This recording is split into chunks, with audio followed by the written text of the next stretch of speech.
अस्सलामु अलैकुम दोस्तों, फ़लस्तीन का दारुल हुकूमत यरूशलेम या जिसे मुसलमान बैतुल मुक़द्दस भी कहते हैं, दुनिया के अहम तरीन और मुतनाज़ा तरीन शहरों में से एक है, क्योंकि दुनिया के तीन बड़े मज़हब मुसलमान, ईसाई और यहूदी इसे अपने लिए इंतहाई मुक़द्दस और अहम मानते हैं। इसी वजह से ये शहर इंतहाई अहम और खून आलूदा जंगी तारीख रखता है।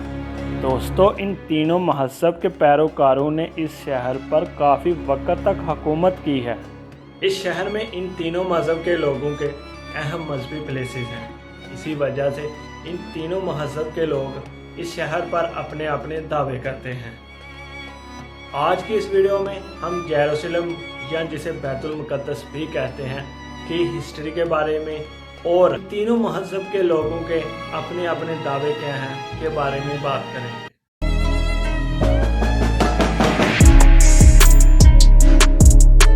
दोस्तों, ये शहर जिसको दुनिया यरूशलेम और मुसलमान बैतुल मुक़द्दस के नाम से जानते हैं, दुनिया के तीन अहम मज़हब मुसलमान, ईसाई और यहूदियों के लिए इंतहाई अहम है। इस शहर का ज़रा मुक़द्दस है। हज़रत दाऊद अलैहिस्सलाम, सुलेमान अलैहिस्सलाम और कई दूसरे अंबिया अलैहिस्सलाम इसी सरजमीन में मदफून हैं। दोस्तों, यहूदियों का अकीदा है कि ये वो जगह है जहाँ से दुनिया की इब्तिदा हुई। यहीं से ही हज़रत इब्राहीम अलैहिस्सलाम ने अपने बेटे की कुर्बानी की तैयारी की थी। यहाँ पर मौजूद दीवार गिरिया यहूदियों की अहम मजहबी यादगार है, जो दूसरे हैकल की तबाही से बच गई थी। यहूदी ये भी अकीदा रखते हैं कि इनका मसीहा आएगा और इनकी पूरी दुनिया पर हुक्मरानी कायम करेगा, जिसको मुसलमान दज्जाल कहते हैं। जबकि मसीही समझते हैं कि हज़रत ईसा अलैहिस्सलाम की पैदाइश इसी जगह पर हुई और वो इसी जगह पर मसलूब किए गए थे, और यही इनका सबसे मुक़द्दस चर्च ऑफ होली सेपल्कर भी वाक़या है। और मुसलमानों के मुताबिक हज़रत मोहम्मद सल्लल्लाहु अलैहि वसल्लम हिजरत के बाद 17 माह तक इसी तरह मुँह करके नमाज पढ़ाते रहे हैं। इसीलिए मुसलमान इसको किबला अव्वल भी कहते हैं। जबकि नबी पाक सल्लल्लाहु अलैहि वसल्लम मेराज पर तशरीफ़ ले गए तो इसी शहर में मौजूद मस्जिद अक्सा में आप सल्लल्लाहु अलैहि वसल्लम ने तमाम नबियों की इमामत करवाई थी। माहिर आसार कदीमा के मुताबिक 7000 साल पहले भी इस शहर में इंसानी आबादी मौजूद थी। इस तरह ये दुनिया के कदीम तरीन शहरों में से एक है।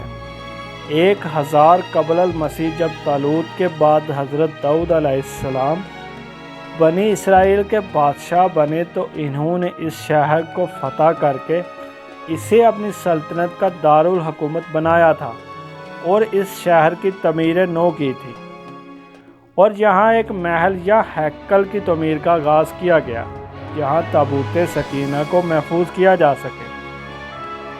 ये महल या हैकल इनके बेटे हज़रत सुलेमान अलैहिस्सलाम के दौरे हुकूमत में मुकम्मल हुआ, इसीलिए इसको हैकल सुलेमानी भी कहते हैं, जो इनके बाद बनी इसराइल के बादशाह बने थे। दोस्तों, ताबूत सकीना और हैकल सुलेमानी पर हमारी तफसीलन वीडियो मौजूद है। आप वीडियो डिस्क्रिप्शन में इसका लिंक देख सकते हैं। फिर सुलेमान अलैहिस्सलाम के बाद इनके आपसी झगड़े शुरू हो गए और यह सिलसिला इसी तरह चलता रहा। लेकिन मुख्तसर ये कि यरूशलेम पर यहूदियों की ही हुकूमत रही। फिर 598 क़ब्ल मसीह में बाबिल के बादशाह नबूते नसर या बख्तर नसर ने यरूशलेम पर हमला किया और शहर को तबाह बर्बाद कर दिया। यहूदियों का कत्ले आम किया और कुछ को कैदी बना लिया गया और शहर पर कब्जा कर लिया। इस वाक़या के 70 साल बाद ईरान के बादशाह जुल्करनैन, जिसे साइरस द ग्रेट भी कहते हैं, ने इस शहर का कब्जा छुड़वाया और यहूदियों को दोबारा यहाँ आबाद होने की इजाज़त दे दी। यहूदियों ने दोबारा शहर की तमीर नौ की और फिर रोमन शहंशाह टाइटस ने हमला करके इस शहर को तबाह बर्बाद कर दिया और शहर पर कब्जा कर लिया। रोमन मजहबी लिहाज से ईसाई थे और यूं ये शहर यहूदियों से निकलकर ईसाइयों के पास चला गया। दोस्तों, ये तमाम वाक़यात नबी पाक सल्लल्लाहु अलैहि वसल्लम के दुनिया में आने से पहले के हैं। फिर नबी पाक दुनिया में तशरीफ़ लाए اور اسلام جزیرہ نما عرب نے ایک بڑی طاقت بن کے ابھرا۔ 638 عیسوی میں مسلمانوں کے دوسرے خلیفہ حضرت عمر رضی اللہ تعالی عنہ کے دور میں مسلمانوں نے رومن کو شکست دے کر بیت المقدس کو فتح کر لیا۔ اس وقت یہاں یہودیوں کا کوئی بھی ہیکل موجود نہیں تھا۔ حضرت عمر رضی اللہ تعالی عنہ کے حکم پر یہاں ایک مسجد تعمیر ہوئی جو مسجد اقصی کہلائی۔ اس واقعہ کے 50 سال بعد اموی خلیفہ عبد الملک بن مروان نے 691 عیسوی میں مسجد اقصی اور گنبد صحرا کو اور بہتر بنایا۔ 1099 عیسوی میں پہلی صلیبی جنگوں کے بعد جب صلیبیوں کا بیت المقدس پر قبضہ ہو گیا تو انہوں نے شہر اور مسجد میں کافی تبدیلیاں کی۔ انہوں نے مسجد کے اندر اور ساتھ ساتھ ایک گرجا بھی تعمیر کر لیا۔ اس واقعہ کے 88 سال بعد 1187 عیسوی میں سلطان صلح الدین ایوبی نے بیت المقدس کو دوبارہ فتح کر کے مسجد اقصی کو صلیبیوں سے پاک کر دیا۔ اس کے بعد 4 صلیبی جنگیں مزید لڑی گئی، لیکن صلیبیوں کا بیت المقدس پر دوبارہ قبضے کا خواب ہی رہا۔ 1229 عیسوی میں مملوک حکمران الکامل نے بغیر لڑے بیت المقدس کو جرمنی کے بادشاہ فریڈرک دوم کے حوالے کر دیا، لیکن صرف 15 سال بعد 1244 عیسوی میں سلطنت خوارزم نے یہ شہر دوبارہ فتح کر لیا، جس کے بعد اگلے 673 سالوں تک یہ شہر مسلمانوں کے پاس رہا اور مسلمانوں کی مختلف سلطنتوں کے کنٹرول میں رہا۔ 1517 عیسوی میں سلطنت عثمانیہ کے سلطان سلیم اول نے اسے اپنی ریاست کا حصہ بنا لیا۔